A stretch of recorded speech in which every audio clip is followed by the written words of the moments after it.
I'm Warren, he's Charlie. We work together. We really don't have any choice because he can hear and I can see. You talk a lot about the importance of selecting terrific managers. I'd just like to understand what your three most important criteria for selecting them. We are looking for people that have a passion that extends beyond their paycheck every week or every month for their business. Beyond this passion, we're looking for intelligence, we're looking for energy, and we're looking for integrity. If they don't have the last, the first two will kill you, because if you hire somebody without integrity, you really want them to be dumb and lazy, don't you? I don't know where we stand in terms of the residential housing cycle, and it has different behavior characteristics simply because people live in the houses in great many cases.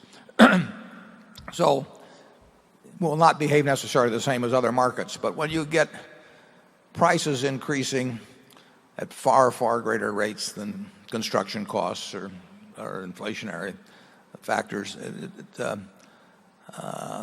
sometimes there can be some pretty serious consequences.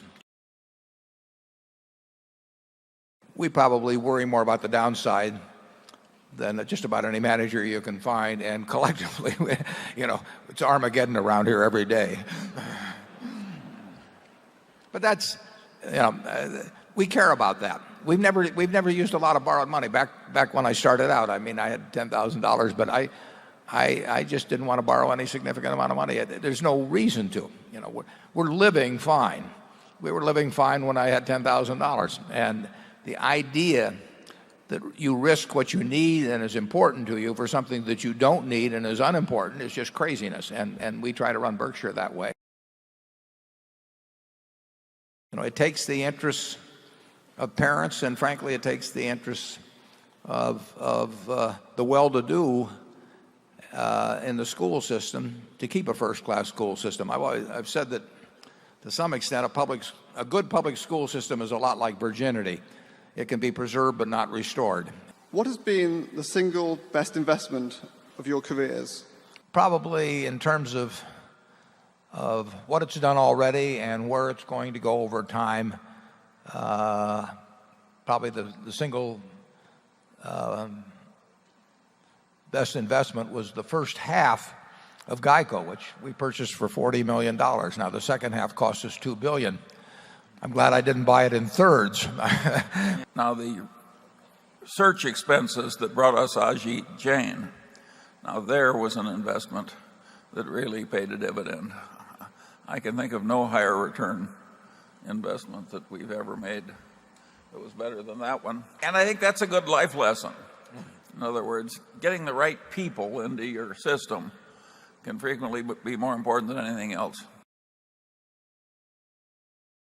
Yeah, we have one of our directors who's been removed twice from compensation committees of other corporations because he had the temerity to actually question whether the compensation arrangement being suggested was the appropriate one. I mean, it's being put on the comp committee of American corporations. As I've said, they're looking for chihuahuas and not Great Danes or Dobermans.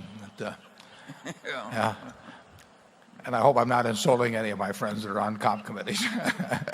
You're insulting the dogs. No.